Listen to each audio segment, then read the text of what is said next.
Welcome to the GAMERamble video review for Toast Time, narrated by me, Darkcloud. As always, the full text version of this review can be found on the GAMERamble website linked below.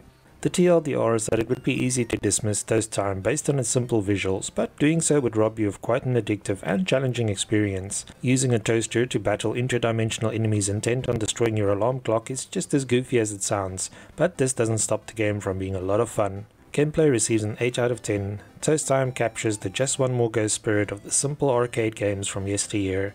Graphics receives an 8 out of 10. The visuals are very simple but quite charming, especially with all the ways to customize Terry.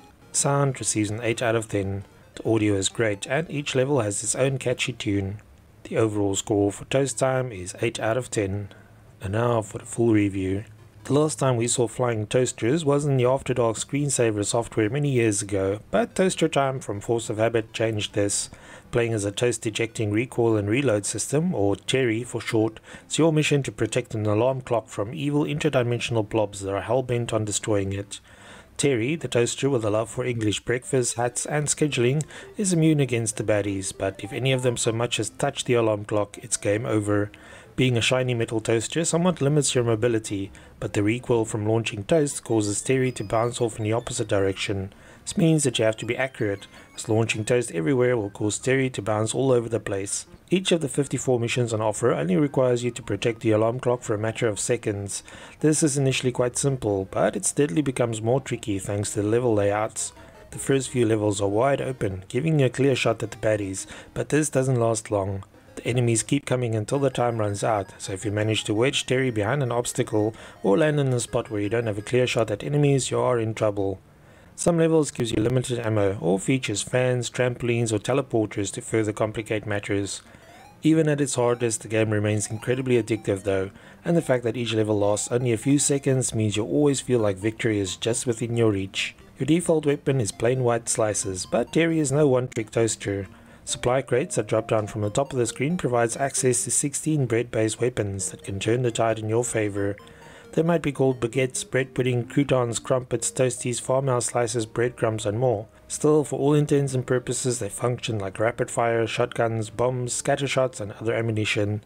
Your shots for these special weapons are limited, so you have to make each one count. Apart from directly attacking enemies with toast, Terry can also body slam the baddies into submission. Frantically clicking all over the place won't get you far though, as accuracy is rewarded, and racking up combos acts as coffee time, which is the Toast Time equivalent of bullet time. Toast Time was initially released for Android, but the retro style visuals work just as well on a big screen as on mobile devices. Because the game is played in portrait mode and not landscape mode, the action is confined to a small area in the center of the screen to preserve the aspect ratio of the mobile versions. While this didn't impact our enjoyment of the game, it might be a deal breaker for players who didn't grow up playing single screen arcade games like this. If you started gaming when visuals were more important than gameplay, the two-tone colors and all white sprites might be a bit jarring. Each of the 5 worlds has its own themes and colors, but they have been purposely kept minimal, so the focus is on the action and the addictive gameplay.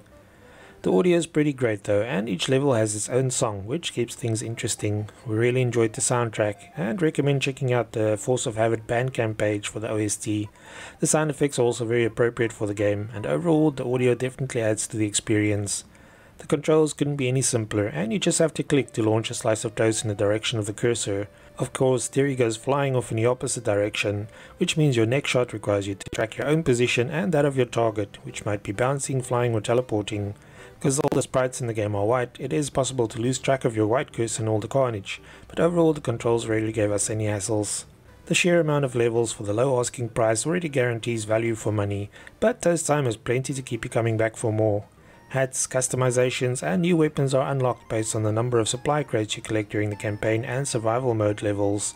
These allow you to turn Terry into everything from a monocle wearing, top hat sporting, cane wielding aristocrat to a pirate, Santa Claus and many more. You can also aim for a 3-star rating on each level, or take a crack at the online leaderboards to see how you stack up against the rest of the world. The Iron Man survival mode, where you have one shot at completing all the levels in sequence, had us hooked until we reached the top of the leaderboards. Unfortunately, this was a feat that was soon trumped by someone else. Toast Time is a game that really embraces its own theme and offers an addictive experience, especially when played in short bursts. The retro themed visuals might not appeal to everyone, but if you can overlook that, you'll find a game that is bursting with fun, and ultimately that's what matters. Thanks for joining me for this Toast Time PC review. Remember to like, subscribe and share. Until next time.